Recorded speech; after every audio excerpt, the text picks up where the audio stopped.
اعوذ باللہ من الشیطان الرجیم بسم اللہ الرحمن الرحیم السلام علیکم ورحمۃ اللہ وبرکاتہ۔ جی دوستو، کیسے ہیں آپ؟ قرأت قرآنیہ سے متعلق جو ہے امت مسلمہ کا ایک موقف ہے اور دلائل پہ مبنی موقف ہے کہ اللہ کے نبی کے زمانے سے لے کے صحابہ کرام، تابعین، تبع تابعین، مختلف قرأت قرآنیہ جو ہے رائج رہی ہیں امت میں، اور یہ ساری کی ساری اللہ کے نبی صلی اللہ علیہ وسلم سے ثابت ہیں۔ لیکن علامہ جاوید احمد غامدی صاحب کا فرمانا ہے کہ صرف ایک ہی قرأت ہے جو ارض اخیرہ کی قرأت ہے، جو مصحف میں ثبت ہے، اور اسی کے متعلق امت جو ہے شروع سے تلاوت کرتی آئی ہے، آج تک کرتی آئی ہے۔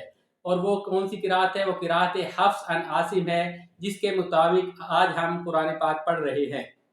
تو ان کا موقف کس حد تک درست ہے اور کیا ان کا موقف کسی دلیل پہ مبنی ہے، یہ بات ہم اس ویڈیو میں انشاءاللہ آج جانیں گے اور تفصیل سے بات کریں گے۔ پہلے ان کا ذرا موقف جو ہے وہ آپ سماعت فرما لیجئے، وہ کیا کہتے ہیں۔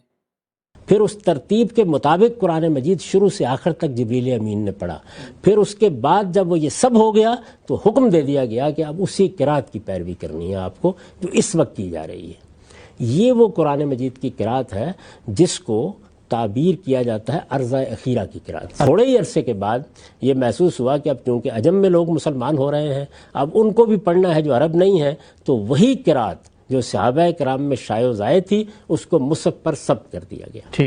یعنی اب گویا اعراب لگا کر بتا دیا گیا کہ اس کو اس طرح سے پڑھیں گے۔ جو حفص کی قرأت کہا جاتا ہے تو اس کا مطلب ہے کہ عربوں کے لہجے کو حفص نے منتقل کیا ہے۔ آپ نے ان کا موقف سماعت فرمایا۔ علامہ جاوید احمد غامدی صاحب کہہ رہے ہیں کہ ارض اخیرہ کی جو قرأت ہے، یعنی کہ جو آخری دور ہوا اللہ کے نبی اور جبرائیل علیہ السلام کا قرآن پاک کی تلاوت سنانے کا، وہی جو ہے مصحف میں ثبت کی گئی اور آج تک امت میں وہی رائج ہے۔ تو وہ کون سی ہے؟ وہ حفص کی قرأت ہے۔ علامہ جاوید احمد غامدی صاحب جو ہے دیگر قرأت کا انکار کر رہے ہیں۔ ذرا ایک اور کلپ ان کا سماعت فرما لیں، پھر اس پہ تفصیل سے بحث کرتے ہیں۔ ہی نقل متواتر سے منتقل ہوئی ہے، منتقل ہو رہی ہے۔ چند علاقوں میں البتہ بعد کے زمانوں میں جیسے کہ فرقہ وارانہ تعصبات پیدا ہو جاتے ہیں، بعض چیزوں کو رائج کیا گیا یا بعض علماء کے زیر اثر رائج ہو گئیں، جس طرح کہ مراکش وغیرہ مغرب کے بعض ملکوں میں کوئی دوسری تیسری صدی میں آ کر ایک قاضی صاحب نے بزور نافذ کر دی نافع کی قرأت۔ تو جی دوستو، آپ نے موقف سماعت فرمایا علامہ جاوید احمد غامدی صاحب کا۔ وہ مغرب العربی میں ایک قرأت رائج ہے، وہ قرأت ہے ورش کی قرأت، نافع کی قرأت۔ اس کو علامہ جاوید احمد غامدی صاحب کہہ رہے ہیں دوسری یا تیسری صدی ہجری میں بدور طاقت جو ہے اس کو نافذ کیا گیا۔ ان کا یہ موقف ہے اس قرأت ورش سے متعلق، اور قرأت ورش کو وہ قرآن نہیں سمجھتے، اس لیے ان کا جو منطقی نتیجہ نکلتا ہے وہ یہ ہے کہ امت کا ایک بڑا حصہ 1000 سال سے غیر قرآن کو قرآن سمجھ کے پڑھتا آ رہا ہے۔ تو آپ پھر اللہ تعالیٰ نے جو قرآن پاک کی حفاظت کا ذمہ لیا تھا وہ کیا ہوا؟ اور دیگر جو دوسری امت ہے، یعنی کہ جو دوسرے حصے ہیں امت کے، جو دوسرے علماء ہیں، مسلمان ہیں، انہوں نے کوئی تنبیہ بھی نہیں کی، ان کو نہیں کہا کہ آپ قرآن پاک کو غلط پڑھ رہے ہیں، ان کو سمجھایا نہیں ہے، حق ادا نہیں کیا۔ اب یہ تو موقف ہو گیا ان کا ورش نافع کی قرأت سے متعلق، جبکہ وہ نہیں جانتے کہ امت کے مختلف ادوار میں مختلف قرأتیں مختلف علاقوں میں رائج رہی ہیں۔ یہ باقاعدہ ریکارڈ شدہ بات ہے، اور اس کو انشاءاللہ ہم ایک الگ سے ویڈیو میں بیان کریں گے کہ امت کے کس علاقے میں کس وقت میں کون سی قرأت رائج رہی اور اس کی جگہ پہ دوسری قرأت نے کیسے لی۔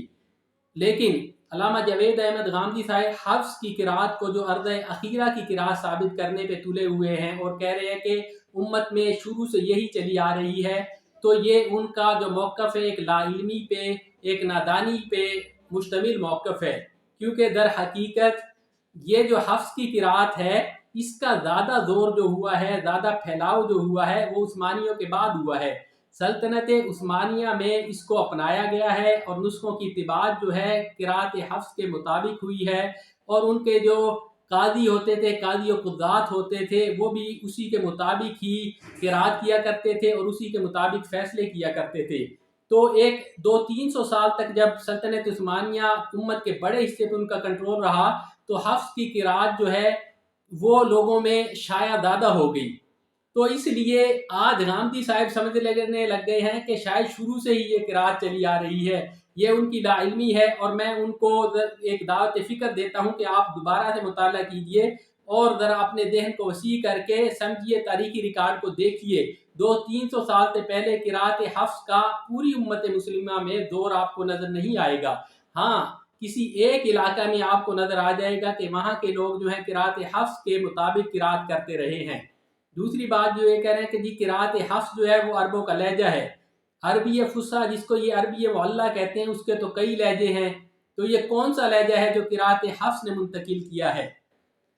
علامہ جاوید احمد غامدی صاحب کا یہ کہنا کہ ارض اخیرہ کی جو ہے قرات حفص ہے، اور اس کو قرات عامہ بھی کہتے ہیں، جبکہ ان کا یہ موقف غلط ہے. قرات عامہ جو ہے وہ اہل مدینہ کی قرات کو کہا جاتا تھا، اور حفص کی قرات جو ہے اہل کوفہ کی قرات ہے.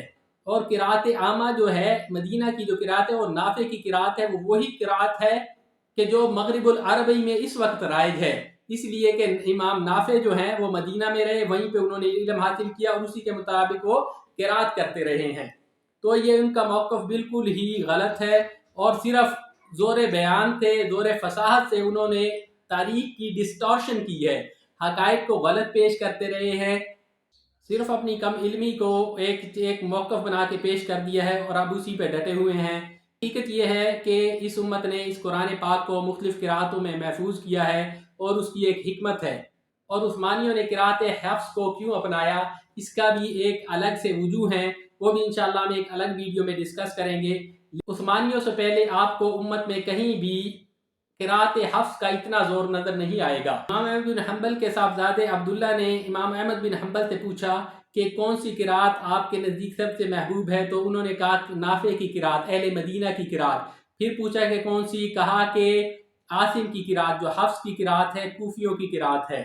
تو اس سے یہاں سے پتہ چلتا ہے کہ اہل مدینہ کی قرات جو ہے قرات عامہ جس کو کہتے ہیں وہ الگ تھی، اور کوفیوں کی حفص کی قرات الگ تھی. حفص کی قرات وہ نہیں تھی جو اہل مدینہ کی قرات تھی اور جو امت میں متداول رہی ہے. تو علامہ جاوید احمد غامدی صاحب یا ان کا کوئی بھی شاگرد، ہم اس کو دعوت دیتے ہیں کہ یہ علمی طور پہ ثابت کر کے دکھائے.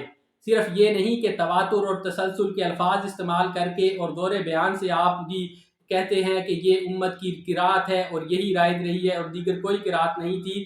سائنٹیفیکلی اگر وہ ہمیں یہ ثابت کر دیں کہ عثمانیوں سے پہلے بھی حفص کی قرات ہی امت میں بڑے پیمانے پہ رائج رہی اور یہی ارض اخیرہ کی قرات ہے، یہی صحابہ کرام کی متفقن علیہ قرات ہے، تو علامہ جاوید احمد غامدی صاحب اور ان کے چاہنے والوں کے لیے یہ ایک اسائنمنٹ ہے، اور ہمیں انتظار رہے گا کہ ان کے جو چاہنے والے ہیں اس کا کیا جواب دیتے ہیں.